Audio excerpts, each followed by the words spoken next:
जय श्री राम। प्रिय भक्तों, आज हम श्री राम और हनुमान जी की एक कथा के बारे में सुनेंगे, जिसमें हनुमान जी राम की सौगंध खाकर राम से ही लड़ने चले। आइए जानते हैं इस रोचक कथा के बारे में। इस कथा से हमें पता चलता है कि भगवान श्री राम से भी बड़ा भगवान का नाम है। मर्यादा पुरुषोत्तम भगवान श्री राम के परम भक्त श्री हनुमान जी के बारे में तो सभी जानते हैं। यह भी जानते हैं कि दशरथ नंदन राम हनुमान जी के हृदय में बसते हैं। लेकिन क्या आपको यह पता है कि एक बार पवन सुत हनुमान श्री राम जी से ही लड़ने पहुंच गए थे? हो सकता है यह पढ़कर आपको हैरानी हो, लेकिन यह सत्य है और इस घटना का जिक्र श्री राम कथा में भी सुनने और पढ़ने को मिलता है। लेकिन इससे भी ज़्यादा हैरान करने वाली बात यह है कि पवन सुत जब श्री राम जी से लड़ने के लिए तैयार हुए तो उन्होंने सौगंध भी मर्यादा पुरुषोत्तम श्री राम की ही ली। आइए जानते हैं कि ऐसा क्या हुआ जो श्री राम के परम भक्त पवन सुत हनुमान को उनसे ही युद्ध करना पड़ा। कथा मिलती है कि एक बार सुमेरु पर्वत पर सभी संतों की सभा का आयोजन हुआ। केवर्त देश के राजा सुकंत भी उस सभा में सभी संतों का आशीर्वाद लेने जा रहे थे। रास्ते में उन्हें देव ऋषि नारद मिले।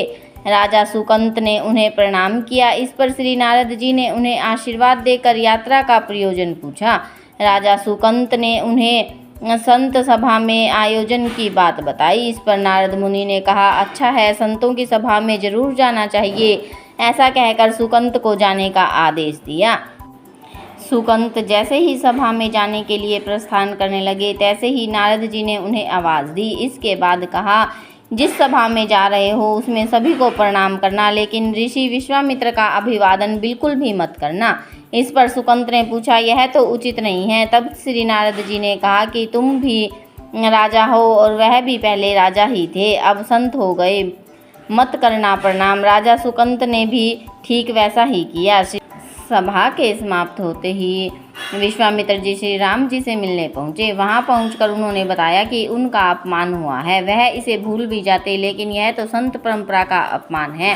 राम जी ने पूछा, गुरु जी क्या हुआ? तब विश्वामित्र जी ने कहा कि मेरा अपमान हुआ है। राम जी ने पूछा, किसने किया है? तब विश्वामित्र जी ने कहा कि जानकर भी क्या करोगे? इस पर श्री राम ने कहा कि गुरु जी, आपके चरणों की सौगंध, जो सिर आपके चरणों में नहीं झुका है उसे काट दिया जाएगा। कल सुबह मैं उसका वध करूंगा। श्री राम की इस सौगंध का जैसे ही राजा सुकंत को पता चला, वह नारद मुनि को ढूंढने लगा। काफ़ी देर तक वह परेशान रहे, लेकिन नारद मुनि उन्हें नहीं मिल रहे थे। व्याकुल होकर जब वह रोने लगे, तब नारद जी प्रकट हुए। सुकंत ने हाथ जोड़कर उन्हें सारी बात कह सुनाई, साथ ही प्राणदान की विनती की। इस पर नारद जी ने उन्हें माता अंजनी की शरण में जाने की सलाह दी और यह भी कहा कि अगर उन्होंने तुम्हें बचाने का वचन दे दिया तो तुम जरूर बच जाओगे। लेकिन यह भी कहा कि वह किसी को यह नहीं बताएंगे कि नारद जी ने उन्हें यह सलाह दी है। माता अंजनी राजा सुकंत के रोने की आवाज़ सुनकर बाहर पहुंची। तब उन्होंने कहा कि माता जी मुझे बचा ले, अन्यथा विश्वामित्र जी मुझे मार डालेंगे। इस पर माता अंजनी ने सुकंत को उसके प्राण बचाने का वचन दे दिया। उन्होंने कहा कि तुम शरण में हो, तुम्हें कोई नहीं मार सकता। इसके बाद राजा सुकंत को विश्राम करने के लिए कहा।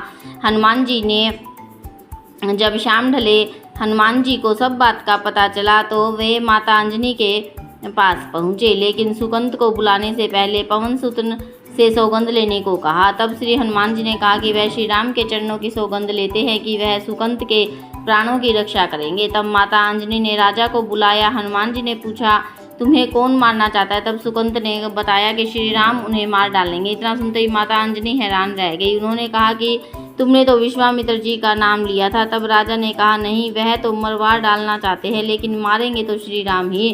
पवन सुत पहुँचे अपने इष्ट देव को मनाने के लिए। हनुमान जी ने राजा सुकंत को उनकी राजधानी में छोड़ा और श्री राम के दरबार में पहुंचे। वहां पहुंचकर उन्होंने श्री राम जी से पूछा कि वह कहाँ जा रहे हैं। तब मर्यादा पुरुषोत्तम ने बताया कि वे राजा सुकंत का वध करने जा रहे हैं। तब हनुमान जी ने कहा, प्रभु उसे मत मारिए। राम जी ने कहा, वह तो अपने गुरु की सौगंध ले चुके हैं, अब पीछे नहीं हट सकते। हनुमान जी ने कहा, प्रभु मैंने उसके प्राणों की रक्षा के लिए अपने इष्ट देव यानी कि आपकी सौगंध ली है। तब हनुमान राम जी कहते हैं, ठीक है, तुम अपना वचन निभाओ, मैं तो उसे मारूंगा। राम जी सुकंत को मारने के लिए चल पड़ते हैं। हनुमान जी राजा सुकंत को लेकर पर्वत पर पहुंचे और राम नाम का कीर्तन करने लगे। उधर राम जी राजा सुकंत को मारने के लिए उनकी राजधानी में पहुंचे, लेकिन वह नहीं मिले। उन्हें ढूंढते हुए पर्वत पर पहुंचे। वहां हनुमान राम मंत्र का जाप कर रहे थे। राम जी को देखते ही सुकंत डर गए। उन्होंने कहा कि अब तो राम जी मुझे मार ही डालेंगे। वह बार बार हनुमान जी से पूछता कि बच जाएंगे हम। तब उन्होंने कहा कि राम मंत्र का जाप करते रहो और निश्चिंत रहो, भगवान नाम पर पूरा भरोसा रखो। लेकिन वह काफ़ी डरे हुए थे। हनुमान जी ने सुकंत को राम नाम मंत्र के घेरे में बिठा दिया। इसके बाद राम नाम जपने लगे। राम कीर्तन के आगे विफल होते राम जी के बाण। राम जी ने राजा सुकंत को देखकर जब बाण चलाना शुरू किया तो वह राम नाम के मंत्र के आगे विफल हो जाते। राम जी हताश हो गए कि क्या करें। यह दृश्य देखकर श्री लक्ष्मण जी को लगा कि हनुमान जी भगवान राम को परेशान कर रहे हैं, तो उन्होंने स्वयं ही हनुमान जी पर बाण चला दिए। लेकिन यह क्या, उस बाण से पवन सुत के बजाय श्री राम मूर्छित हो गए। यह देखते ही लक्ष्मण जी दौड़ पड़े और देखते हैं कि बाण तो हनुमान जी पर चलाया था, लेकिन मूर्छित राम जी कैसे हो गए। तब उन्होंने देखा पवन सुत के हृदय में तो श्री राम बसते हैं। चोट हनुमान जी को लगी और मूर्छित राम जी हो गए। राम जी जैसे ही होश में आए वह हनुमान जी की ओर दौड़े। उन्होंने देखा कि उनकी छाती से रक्त बह रहा है। वह हनुमान जी का दर्द देख नहीं पा रहे थे। वह बार बार उनकी छाती पर हाथ रखते और आंखें बंद कर लेते। पवन सुत को होश आया तो उन्होंने देखा कि राम जी आंखें बंद करके हनुमान जी की छाती पर बार बार हाथ रखते हैं, फिर हनुमान जी के सिर पर हाथ फेरते हैं। तब पवन सुत ने सुकंत को पीछे से निकाला और उसे अपनी गोद में बिठा लिया। तभी राम ने फिर से हनुमान जी के माथे पर हाथ फेरा, लेकिन इस बार वह पवन सुत की जगह राजा सुकंत थे। राम जी मुस्कुराए और हनुमान जी से बोल उठे कि नाथ, अब तो आपने इनके सिर पर हाथ रख दिया है। अब तो सब कुछ आपके हाथ में है, इनकी मृत्यु भी और जीवन भी। आप ही सुकंत के जीवन की रक्षा करें।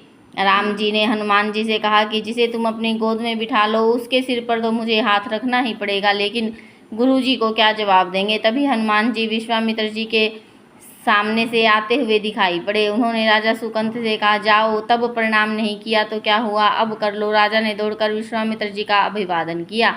वह भी प्रसन्न हो गए। बोले, राम, इसे क्षमा कर दो। मैंने इसे क्षमा कर दिया, क्योंकि संत का काम मिटाना नहीं बल्कि सुधारना होता है। यह भी सुधर गया। उन्होंने सुकंत से पूछा, संत का सम्मान न करने की सलाह तुम्हें किस कुसंग में मिली।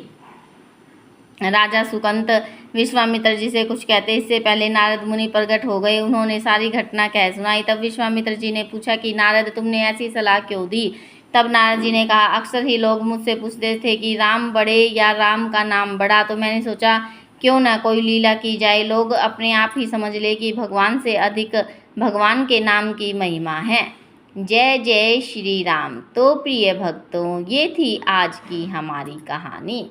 आपको कैसी लगी कमेंट बॉक्स में अवश्य बताएं और जय श्री राम लिखना ना भूलें। जय जय श्री राम।